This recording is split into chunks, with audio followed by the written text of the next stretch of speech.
Hola, bienvenidos a una nueva entrega de La Historia en Minutos, una iniciativa que lleva el Archivo General de la Nación con la finalidad de acercar la historia y la cultura a la sociedad dominicana. Gracias por aceptar nuevamente nuestra invitación y por estar acompañándonos el día de hoy. Me acompaña para que conversemos un poquito sobre Trujillo en su etapa inicial, una introducción donde nosotros podamos iniciar la conversación de quién fue este personaje histórico, Eliades Acosta, filósofo, historiador e investigador, quien ha escrito ya 22 libros y quien se ha especializado justamente en Trujillo. Hola, ¿cómo se encuentra, señor Eliades? Hola, muy buenos días. Bueno, muy agradecido por la invitación y muy contento de estar aquí en el archivo. Qué bueno, gracias por aceptar nuestra invitación y por decir que sí, Eliades Acosta fue encargado del Departamento de Investigaciones del Archivo General de la Nación y también ha publicado varios libros con nosotros, así que es un gran colaborador de la institución. Para que conversemos con este tema, que lo relacionamos justamente con el mes de mayo recién pasado, quisiera que conversáramos un poquito, señor Eliades, sobre quién fue Trujillo. Bueno, Trujillo es una figura central en el imaginario dominicano. No quiere decir que no hayan otras, por supuesto hay otras. Incluso no quiere decir que no haya otras mejores, mucho mejores que él, como ser humano y como estadista. Pero sin duda sus 31 años de gobierno marcaron de una manera indeleble en las actitudes, en la comprensión de la historia, en los rasgos sociales y psicológicos de la nación. Es decir, Trujillo llenó una época, fue un hombre que a sangre y fuego impuso un estilo de gobierno dictatorial, violentó todas las instituciones de la República y continuó una larga lista de caudillos en América Latina, sobre todo después de la independencia, ¿no? Y en el caso específico dominicano, continúa un poco a su manera, con sus rasgos, la línea de mano dura que caracterizó a Ulises Heró, a Lilis, que caracterizó a Ramón Cáceres, y que en él llega a su máximo esplendor. O sea, Trujillo y la nación eran uno, Trujillo y el gobierno eran uno. Trujillo decidía todo lo que pasaba en el país. Él tenía una inclinación, digamos, genética, se puede decir, a la violencia y a la desconfianza en los seres humanos. O sea, si me preguntasen cuáles son los rasgos que caracterizaron el gobierno de Trujillo, es precisamente el uso de la violencia, el endiosamiento de su figura y el desprecio a la dignidad humana. Porque aun cuando Trujillo sobornaba, y lo hacía todo el tiempo, aun cuando Trujillo entregaba dinero, por ejemplo, a figuras que quería él ganársela o tenerla de su lado, esto lo hacía desde la óptica de no respetar la dignidad de la persona, o sea, comprar o reprimir o comprar. Eran las dos grandes herramientas de Trujillo en su gobierno. Él tiene un origen muy humilde. Él nace en San Cristóbal, descendiente de su abuelo fue Ramón Trujillo y Monagas, que fue un sanitario que estuvo en el ejército español durante la Guerra de la Restauración. Un hombre hábil, un hombre valiente, todas esas características las hereda Trujillo. Un hombre con pocos escrúpulos, que fue ascendiendo después de ser evacuado a Cuba, después de 1865, cuando termina la Guerra de la Restauración, que incluso hizo una carrera de abogado en Cuba, ya mayor, y que logró ser durante 19 años el segundo jefe de la policía de España en la isla de Cuba. Es decir, un hombre vinculado con la represión. Tiene un libro que se llama Los criminales de Cuba, donde él publica grabados de casos que él atendió y que resolvió, y incluso revela secretos de una sociedad africana que existió en Cuba, existe, que se llama los Abacuá, y tenían una simbología secreta, todo un lenguaje también críptico, y él por primera vez los publica desde el ángulo, por supuesto, de la persecución a esos miembros de esas cofradías. Ahora, lo cierto es que creció en una familia disfuncional. O sea, incluso con delitos en la familia, de robo de ganado, etcétera, de la cual él formaba parte. Luego, con la intervención militar norteamericana, él, que era un guardia campestre, enseguida ve la posibilidad de ascenso social vinculado con el invasor. Y es uno de los primeros estudiantes de la escuela que los Marines crean en Jaina para formar cuadros militares, jefes militares, que asuman la labor de control y represión cuando ellos tengan que evacuar.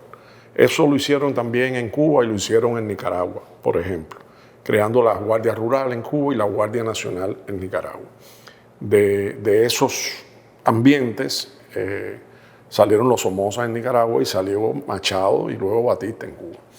Entonces, en el caso dominicano fue igual. Él era un hombre muy pagado de sí mismo, quiere decir, con su figura, muy cuidadoso con la higiene, con la prestancia, muy militar en todas sus actitudes, en todas sus acciones, y eso lo ayudó a que se fijaran en él los norteamericanos. Es decir, dijeron a este hombre, y además no era muy negro, ni era muy mestizo, aunque lo era, pero no era tan visible como otros casos. Por ejemplo, aquí el archivo publicó recientemente un libro que tú lo tienes aquí, que es el libro sobre los artículos que publicaron los Marines durante la ocupación militar en sus revistas. Y ahí hay uno sobre la escuela de Jaina, donde quien lo escribe, que fue director de la escuela y fue profesor de la escuela, un marín, habla mucho del recluta dominicano, o sea, del futuro oficial dominicano que tienen allí. Y uno de los problemas que él más señala es el color de la piel. Recordemos, en Estados Unidos en esta época el racismo era rampante y era un impedimento podría ser muy buen soldado, muy buen oficial, pero si tenían un color de la piel un poco oscura, ya no estabas en los primeros planos. Y en el caso de él logró ser seleccionado por los norteamericanos y avanzar en la carrera militar. Él ahí también comete un delito de violación de una joven, prácticamente es sometido a prisión y ese traspié lo suplió con represión. Por ejemplo, él fue un represor de los gavilleros. Él reprimió cualquier figura política que no estuviera en la línea, por ejemplo, de Horacio Vázquez, que era el presidente bajo el cual él llega a jefe del ejército. Él se mete en la familia de Horacio Vázquez y recibe muchas atenciones y privilegios como militar y luego traiciona a Horacio Vázquez. Claro que sí. Entonces es un hombre taimado, un hombre calculador, egoísta, ambicioso, que se da cuenta que hay un vacío de poder, de figuras fuertes y aprovecha el momento. ¿Cuál es el momento? El momento es la revolución cívico-militar que se desarrolla en 1930 con la figura de Rafael Estrella Ureña, de Santiago de los Caballeros, al frente. Un abogado joven, había sido diplomático del gobierno de Horacio Vázquez en Italia, un hombre culto, que promueve un golpe, una sublevación contra Horacio Vázquez, que estaba muy enfermo y ya era una figura en decadencia, y logran triunfar con la complicidad de Trujillo. O sea, Trujillo estaba encargado de reprimir ese alzamiento y lo dejó avanzar, lo dejó hacer, y luego, cuando quedan ya las figuras de Rafael Estrella Ureña y de él, sin tutela de Horacio Vázquez, por ejemplo, pues se da la lucha por el poder. Y hay unas elecciones en las cuales él, por la violencia, con bandas de militares vestidos de civil, con la represión más descarnada y brutal, logra infundir miedo y logra llegar a la presidencia. Por lo tanto, llega a la presidencia en unas elecciones en las cuales él resulta presidente y Estrella Ureña, que era el verdadero promotor de la revolución, resulta vicepresidente, pero que él tenía todo el poder en las manos y no tardará en entrar en contradicciones con Estrella Ureña, y por supuesto Estrella Ureña tiene que irse del país. Claro. Hay algo que me llama un poco la atención y me gustaría que usted me aclarara. ¿Cómo una persona con esas características que usted acaba de mencionar, logra ascender tanto y llegar? O sea, quiero saber cuál era la situación de nosotros, quizás aquí, que una persona así llega a ocupar posiciones de poder y llega a ser inclusive reconocida. Bueno, hay que situarse en la época. Y situarse en la época implica entender que el gobierno de Horacio Vázquez, Horacio Vázquez había participado en acciones anteriores importantes cuando joven, sobre todo la muerte de Lili. Y era una figura que tenía un arrastre, pero fue una figura también que se fue debilitando por la enfermedad, tiene un problema grave en los riñones, se fue debilitando y se fue volviendo inoperante. Y había muchas ambiciones a su alrededor, lo que aprovechó Trujillo para imponerse por la fuerza. O sea, aunque las condiciones estaban dadas para un Trujillo, para un tirano, en realidad él era el hombre idóneo para aprovecharse del momento y lo aprovechó. Él tenía, además, como venía de un origen humilde, incluso una de sus abuelas era haitiana, esos eran complejos que él tenía también, que lo desarrolló a través de toda su vida. Él quería ascenso social, quiere decir, quería ser reconocido por la sociedad, ser aceptado, y la oligarquía nacional no lo aceptaba al principio. Él se impuso y los aplastó, y por eso ellos participan al final también en su ejecución.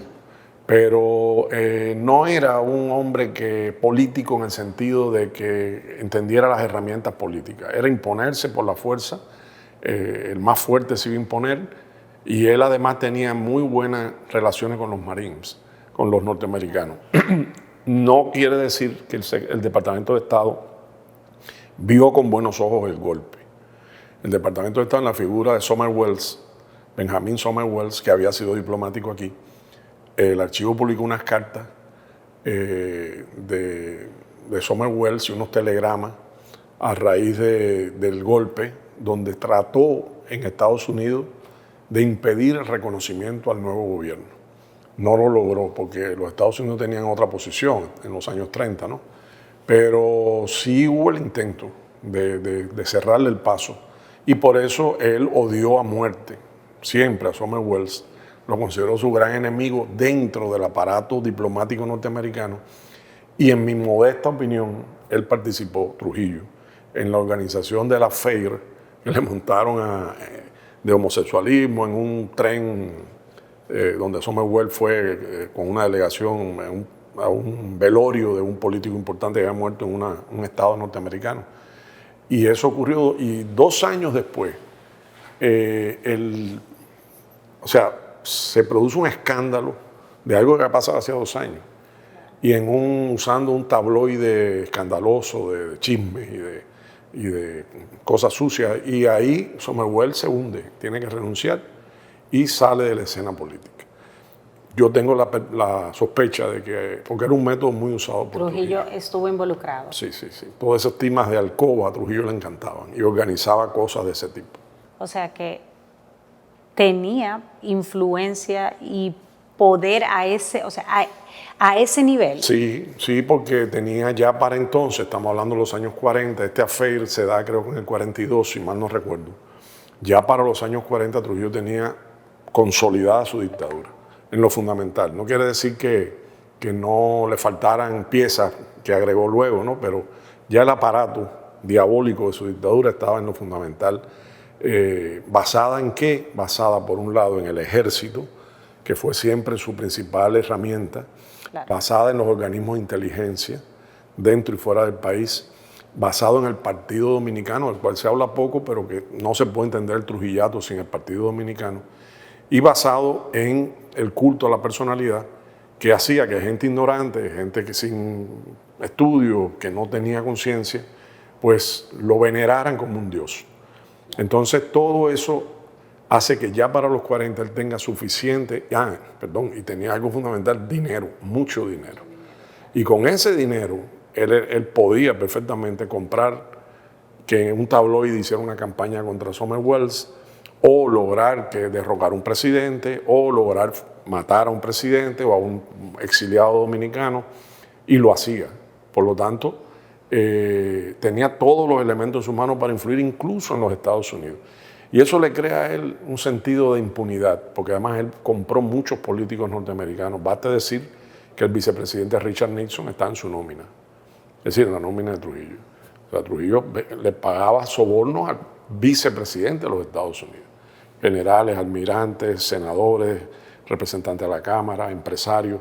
Él tenía una madeja, una telaraña armada en el mundo y específicamente en Estados Unidos para muchos periodistas, por ejemplo, compraba para que hablaran bien de él o escribieran a su favor. Entonces, eso sí le permitía influir en la política norteamericana. Es un caso raro, es un caso atípico porque la mayoría de los dictadores eran influidos por los norteamericanos, pero no influían. Pero no influían, exactamente. Pero él sí influía en la política americana. O sea, Trujillo, si me piden a mí alguna analogía de ese tipo de actitud de Trujillo con Estados Unidos, la única que yo encuentro ahora es Israel, que tiene un lobby judío muy fuerte dentro de los Estados Unidos, como Trujillo construyó un lobby dominicano muy fuerte dentro de los Estados Unidos, que le permitió hacer lo que quería aquí en el país. Oh, es impresionante. Hablemos de la opinión pública y Trujillo. O sea, ya usted mencionó el hecho de que él tenía inclusive no solamente el poder, sino también el dinero como para influir. Pero, ¿cómo era visto Trujillo? Bueno, Trujillo era visto con miedo. O sea, si me piden a mí caracterizar la actitud del pueblo dominicano hacia Trujillo, es miedo. Y tenía razón en tener miedo, porque era un hombre que no tenía escrúpulos en reprimir, matar, torturar, desaparecer a cualquier, no ya oponente, sino sospechoso de que estuviera opuesto a su gobierno. Entonces, la opinión pública él la cortejó de la forma en que, por ejemplo, creó el Día del Periodista, donde hacía, aquí en el país, donde le hacía grandes fiestas a los periodistas. Pero los periodistas no se movían por fiestas, se movían por dinero o se movían por miedo. Entonces él logró acallar a la prensa. Él logró, por ejemplo, que el listín desapareciera. Él logró que, por ejemplo, el Caribe fuera de él. O sea, lo compró y a través de un testaferro, pues mantenía la gerencia del periódico. Él sobornaba periodistas. O sea, habían muchas listas donde se sabe cuánto y a quién le dio dinero. Pero no solo dentro del país, en todo el mundo. Tengamos en cuenta que Trujillo tenía 2 sindicatos en Chile. Chile, tú me dirás, bueno, ¿eso qué tiene que ver? Todavía Puerto Rico, Cuba, están cerca. No, Haití, no, Chile. Como en Paraguay tenía una alianza con Stroessner, el tirano. Y esos 2 sindicatos anticomunistas, él los pagaba. Todo eso está documentado. Y en Cuba pagaba el periódico más reaccionario que había en Cuba, que era el Decano de la Prensa, el más antiguo, que se llamaba El Diario de la Marina. Él lo pagaba, él le daba $50,000 al año. Solo superado por Franco, el tirano de España, que daba 100,000. Pero él tenía el Diario de la Marina en un bolsillo. Y no solo eso, instituciones culturales, universitarias, científicas. Era un hombre que sabía mover los hilos del poder de la sombra. Señor Eliades, viendo su forma de ser, el hecho de que quizás no era una persona muy formada, preparada, ¿cómo explica usted que él llegara de venir de una familia humilde? Sí sabemos cuál es el trasfondo que hay de delincuencia quizás, de que eran personas sin escrúpulos, pero ¿cómo llega él a ser una figura no solamente en nuestro país, sino inclusive internacionalmente? Sí, y además hay que ver, o sea, Trujillo tenía 2 despachos, el despacho de jefe de Estado, el presidente dominicano y el jefe, y tenía un despacho que era su secretaría particular. Yo empecé aquí en el archivo, ese trabajo quedó inconcluso, pero yo empecé a procesar lo que se llama la correspondencia personal del generalísimo, que es la que tenía su secretario particular. Y ahí hay cartas a Trujillo de todas partes del mundo. Australia, Austria, China, Rusia, de todas partes del mundo, casi todas pidiendo, pero algunas de alabanza, encomiando su política o su figura. Alguna gente pedía cosas materiales, dinero, En fin, eran muy diversas las causas que promovían que la gente escribiera a Trujillo. Pero lo que te quiero decir con eso es que Trujillo era una figura conocida, lo que era también repudiada porque había un exilio dominicano que decía la verdad, que podía desmentir a los periodistas a sueldo que tenía él en diferentes países y que eran muy activos. Ahora, ¿cómo él logra ese espacio de poder, de respetabilidad, aunque sea para unos, pero para otros no? ¿Pero cómo lo logra? Bueno, porque puso a su servicio a las instituciones dominicanas, a todas, desde la Iglesia Católica hasta los colegios profesionales, de periodistas o de médicos o lo que fuera. O también porque puso a su servicio a los intelectuales más importantes de este país, con excepciones muy escasas. Digamos Juan Bosch, digamos Américo Lugo, digamos Jiménez Grullón, digamos Pedro Mir, y hay algunos más, por ejemplo Andrés Requena, que lo asesinó en Nueva York. Pero el grueso de los intelectuales, que además que estaban muy bien formados, eran brillantes. Por ejemplo, Arturo Despradel como secretario de Estado. Hay un libro mío sobre el tema de las redes que él tejió en América Latina, donde pongo a Arturo Despradel como el prototipo del diplomático trujillista. Era un tipo brillante. O cualquiera de sus embajadores, cualquiera de sus ministros, eran de la élite intelectual del momento. Es decir, el que no le sirvió, lo apartó o se apartó la persona, pero el resto que estuvieron aquí con él todo el tiempo, desde Balaguer hasta Emilio Rodríguez de Morici, Max Enrique Ureña, para poner 3 ejemplos, nada más, estuvieron al servicio de Trujillo. Es decir, estamos hablando de la élite intelectual que no solamente era reconocida aquí, sino fuera de aquí. Porque, por ejemplo, Max Enrique Ureña en Cuba es un ídolo. De Morici en Cuba es un ídolo histórico. ¿Entiendes? Entonces, tú dices, bueno, ¿cómo sucedió? Así, por miedo, por cálculo, por conveniencia, por dinero, por seguridad, claro, por ascenso social, por reconocimiento, todo eso influyó.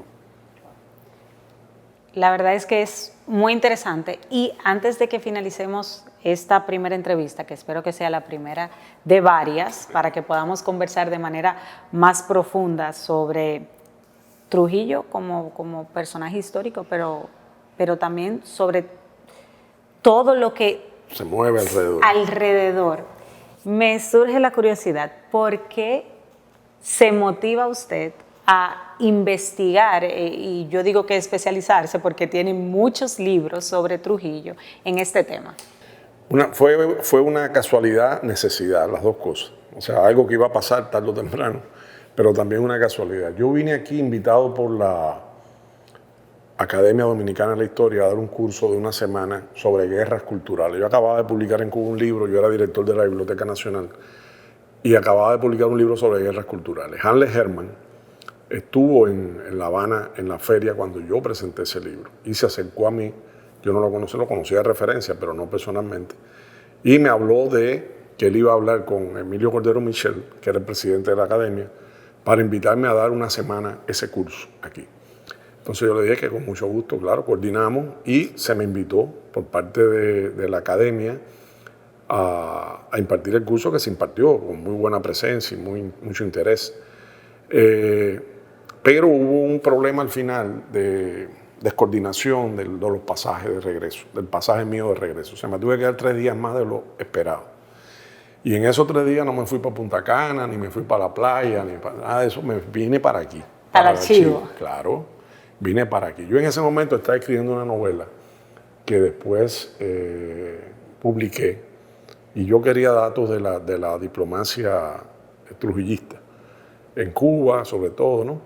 Y aproveché esos días para venir aquí. Entonces lo que yo encontré en relaciones exteriores, en las cajas de Cuba, de esos años, a mí me dejó anonadado, porque era como tú encontrar las fichas que le faltan a un rompecabezas. Por ejemplo, en Cuba nunca ha habido la percepción de que Trujillo influyó tanto en la vida política cubana en sus años de dictadura como en realidad ocurrió.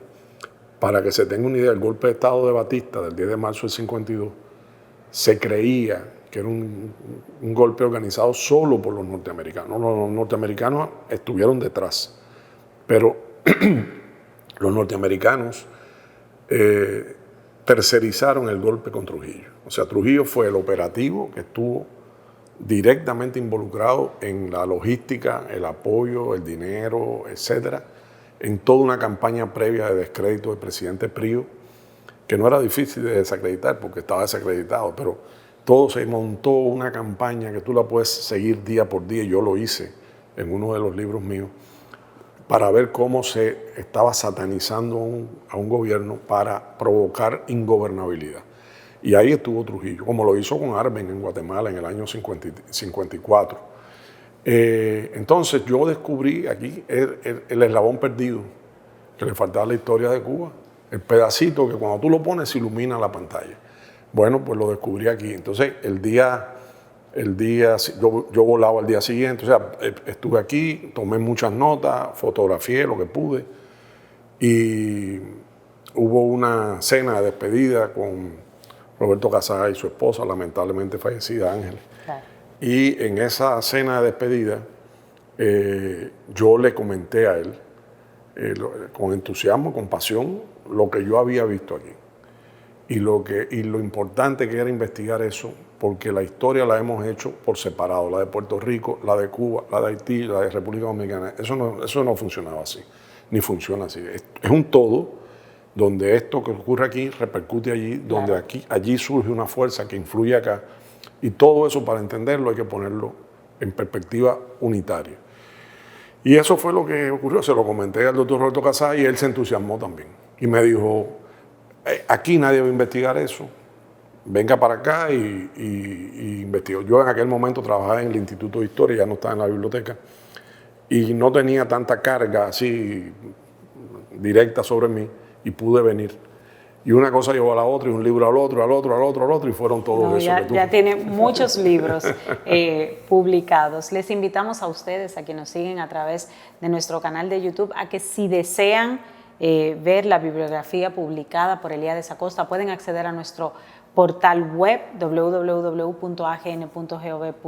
y ahí van a ver todos los libros que ha publicado con nosotros en el Archivo General de la Nación. Señor Eliades, muchísimas gracias por aceptar nuestra invitación. No, quedó a la orden de cualquier otra invitación, con gusto. Claro que sí, lo vamos a invitar para que continuemos hablando sobre este tema. Y recuerden hacer clic en la campanita para que puedan enterarse de todos los nuevos contenidos que preparamos para ustedes. Hasta una próxima vez.